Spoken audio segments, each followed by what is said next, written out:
मेरा नाम राम वर्मा है और आप सुन रहे हैं कृष्णा मोटिवेशनल स्पीच नाशाण धर्मा ज्ञान हिंदी। यदि आपने आज तक अनजाने में भी किसी का दिल दुखाया है तो इस कथा को अंत तक अवश्य सुनिए, क्योंकि आज भगवान श्री कृष्ण स्वयं हमें बताएंगे कि किसी का मन दुखाने का परिणाम कितना गहरा होता है। भगवान श्री कृष्ण कहते हैं, मनुष्य के शरीर पर लगा घाव समय के साथ भर जाता है, लेकिन हृदय पर लगा घाव वर्षों तक जीवित रहता है। इसलिए अपने शब्दों का प्रयोग हमेशा सोच समझकर करो। मित्रों, संसार में सबसे कठिन कार्य किसी को धन देना नहीं, बल्कि किसी के मन को प्रसन्न रखना है। धन खो जाए तो वापस मिल सकता है, लेकिन किसी का टूटा हुआ विश्वास और दुखी हुआ मन बहुत कठिनाई से जुड़ता है। आज के समय में लोग तलवार से कम और शब्दों से अधिक घायल होते हैं। एक कठोर वचन इंसान को बाहर से नहीं, भीतर से तोड़ देता है। एक बार द्वारका में एक युवक भगवान श्री कृष्ण के पास आया। उसकी आंखों में आंसू थे। उसने कहा, प्रभु मैं रो। भगवान बोले, वत्स, संसार में सबसे बड़ा पाप केवल हिंसा नहीं है, किसी के मन को बिना कारण पीड़ा देना भी अधर्म है। फिर श्री कृष्ण ने भूमि से एक लकड़ी उठाई और उसमें एक कील ठोक दी। उन्होंने कहा, अब इस कील को निकाल दो। युवक ने कील निकाल दी। भगवान बोले, अब देखो, कील तो निकल गई, लेकिन लकड़ी में छेद रह गया। इसी प्रकार कठोर शब्द बोलने के बाद चाहे तुम 1000 बार क्षमा मांग लो, लेकिन सामने वाले के हृदय में एक निशान रह जाता है। मित्रों, यही कारण है कि गीता में भगवान श्री कृष्ण ने वाणी पर संयम रखने का उपदेश दिया है। आज लोग कहते हैं, मैं तो सच बोलता हूं, लेकिन श्री कृष्ण कहते हैं, ऐसा सत्य भी मत बोलो जो किसी का हृदय तोड़ दे। सत्य वही श्रेष्ठ है जो हितकारी भी हो। याद रखिए, कटु वचन बोलना आसान है, लेकिन मधुर वचन बोलने वाला व्यक्ति ही वास्तव में महान होता है। कई लोग घर में अपने ही माता पिता का अपमान कर देते हैं, बाद में मंदिर जाकर भगवान से सुख मांगते हैं। श्री कृष्ण कहते हैं, जो अपने घर वालों के आंसू का कारण बनता है, उसकी पूजा भी अधूरी रह जाती है। यदि आपकी वजह से किसी माँ की आंखों में आंसू आए हैं, किसी पिता का हृदय टूटा है, किसी गरीब का अपमान हुआ है या किसी मित्र का विश्वास टूटा है, तो सबसे पहले उनसे क्षमा मांगे, क्योंकि भगवान से पहले मनुष्य का हृदय ही मंदिर है। एक गरीब वृद्ध प्रतिदिन मंदिर आता था। उसके पास चढ़ाने के लिए केवल एक फूल होता था। एक अमीर व्यक्ति उसका मजाक उड़ाता और कहता, तुम्हारे एक फूल से भगवान क्या प्रसन्न होंगे? वृद्ध मुस्कुराकर कहता, भगवान फूल नहीं, भावना देखते हैं। एक दिन वही अमीर व्यक्ति व्यापार में सब कुछ हार गया। वह रोता हुआ श्री कृष्ण के पास पहुंचा। तब भगवान बोले, तुमने उस गरीब का मन दुखाया था, उसका दर्द सीधे मेरे पास पहुंचा। मित्रों, भगवान तक पहुंचने का सबसे छोटा मार्ग किसी का दिल जीतना है। कभी किसी गरीब, असहाय, बुजुर्ग या बच्चे का अपमान मत कीजिए। आपको नहीं पता कि किसके रूप में भगवान आपकी परीक्षा ले रहे हों। श्री कृष्ण कहते हैं, जिसके कारण दूसरों के चेहरे पर मुस्कान आती है, उसी पर मेरी विशेष कृपा होती है। इसलिए आज से एक संकल्प लें, मैं किसी का अपमान नहीं करूंगा, मैं किसी के आत्मसम्मान को ठेस नहीं पहुंचाऊंगा, मैं अपनी वाणी को मधुर बनाऊंगा, मैं जहां जाऊंगा वहां प्रेम और सम्मान बांटूंगा, क्योंकि मन जीतने वाला व्यक्ति ही संसार जीतता है। बहुत पिछले भाग में आपने जाना कि कठोर शब्द किसी के हृदय पर ऐसा घाव छोड़ देते हैं जो वर्षों तक नहीं भरता। अब आइए आगे की कथा सुनते हैं। भगवान श्री कृष्ण बोले, वत्स, कर्म केवल हाथों से नहीं होते, वाणी और व्यवहार से भी होते हैं। जो दूसरों का मन दुखाता है, वह अनजाने में अपने जीवन के सुखों को दूर कर देता है। एक नगर में धनराज नाम का एक धनी व्यापारी रहता था। उसके पास धन, बड़ा घर और नौकर चाकर सब कुछ था, लेकिन उसके स्वभाव में अहंकार भरा था। वह अपने कर्मचारियों को अपमानित करता, गरीबों का मजाक उड़ाता और घर में अपने माता पिता से भी ऊंची आवाज में बात करता। उसकी पत्नी कई बार समझाती, स्वामी, धन हमेशा साथ नहीं रहता, लोगों का दिल जीतिए। लेकिन धनराज हंसकर कहता, इस दुनिया में सम्मान पैसे से मिलता है, प्रेम से नहीं। समय बीतता गया। एक दिन उसका सबसे भरोसेमंद नौकर नौकरी छोड़कर चला गया। फिर दूसरा भी चला गया।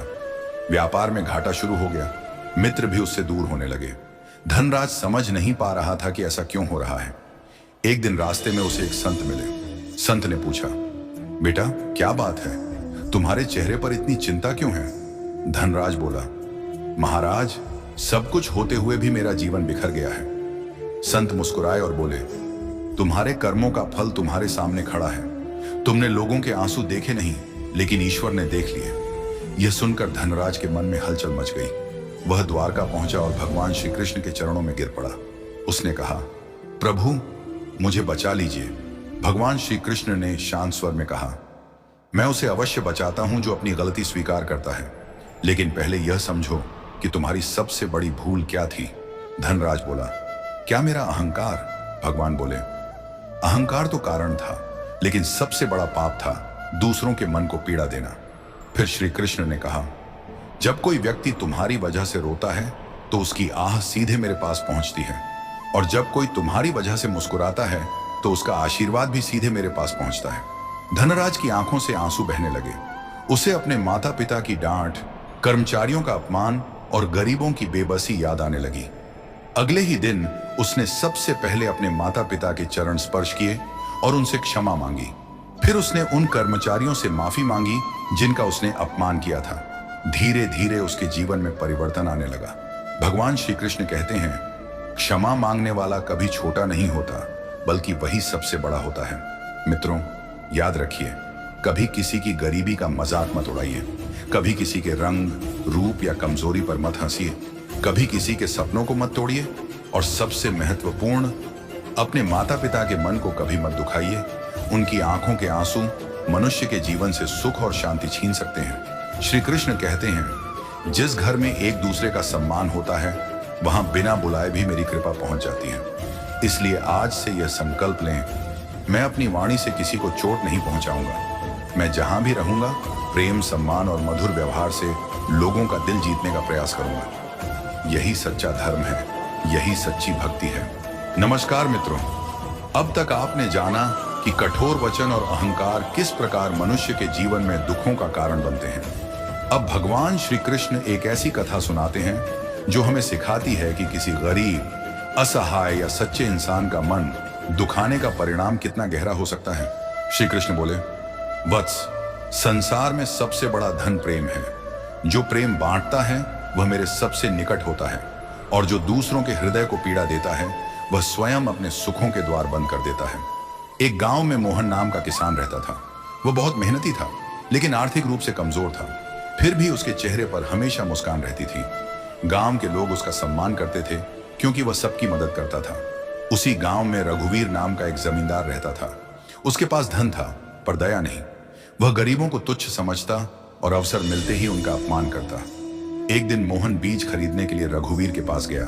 उसने विनम्रता से कहा, मालिक, इस बार फसल होने पर मैं आपका पैसा लौटा दूंगा। रघुवीर ने सबके सामने उसका मजाक उड़ाते हुए कहा, तुम जैसे गरीब लोग केवल बहाने बनाते हैं, तुमसे कुछ नहीं होगा।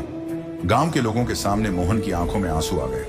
उसने कुछ नहीं कहा, बस चुपचाप वहां से चला गया। उस रात मोहन ने भगवान श्री कृष्ण के सामने हाथ जोड़कर कहा, हे प्रभु, जिसने मेरा अपमान किया है उसे मैं क्षमा करता हूं। बस मुझे इतना बल देना कि मैं अपने मन में कटुता न रखूं। भगवान श्री कृष्ण मुस्कुराए और बोले, देखो वत्स, जिसने तुम्हारा अपमान किया उसने अपना कर्म बना लिया, और तुमने उसे क्षमा करके अपना भाग्य उज्जवल कर लिया। कुछ ही महीनों बाद रघुवीर की फसल बर्बाद हो गई। व्यापार में भी नुकसान हुआ। जिन लोगों पर उसे घमंड था, वही लोग उससे दूर हो गए। वह परेशान होकर एक संत के पास पहुंचा। संत ने कहा, तुम्हारी सबसे बड़ी गलती धन का अभिमान नहीं थी। तुम्हारी सबसे बड़ी भूल थी एक सच्चे और निर्दोष व्यक्ति का मन दुखाना। रघुवीर को अपनी गलती समझ में आ गई। वह मोहन के घर गया, उसके चरणों में झुक गया और बोला, भाई, मुझे क्षमा कर दो, मैंने तुम्हारा दिल दुखाया था। मोहन ने उसे तुरंत गले लगा लिया। उसी क्षण श्री कृष्ण की वाणी जैसे आकाश में गूंज उठी, जो क्षमा मांगता है वह महान बनता है, और जो क्षमा कर देता है वह मेरे सबसे प्रिय भक्तों में स्थान पाता है। मित्रों, जीवन में कभी भी किसी की मजबूरी का मजाक मत उड़ाइए। आज जो व्यक्ति गरीब है, कल वह सफल हो सकता है। आज जो कमजोर दिख रहा है, वही कल आपकी सहायता कर सकता है। लेकिन यदि आपने उसका दिल तोड़ दिया तो वह घाव शायद कभी न भरे। श्री कृष्ण कहते हैं, तुम्हारे शब्द तुम्हारी पहचान है, इसलिए बोलने से पहले 3 प्रश्न स्वयं से पूछो। क्या यह सत्य है? क्या यह आवश्यक है? क्या यह किसी का मन तो नहीं दुखाएगा? यदि इन तीनों का उत्तर हाँ है, तभी बोलो। याद रखिए, किसी के चेहरे पर मुस्कान लाना सबसे बड़ा पुण्य है, किसी के आंसू पोंछना सबसे बड़ी सेवा है, और किसी के टूटे हुए मन को संभालना सबसे बड़ी भक्ति है। यदि आपको यह कथा अच्छी लगी हो तो इसे अपने परिवार और मित्रों के साथ अवश्य साझा करें। हो सकता है आपके एक साझा करने से किसी का जीवन बदल जाए। राधे राधे। जय श्री कृष्ण।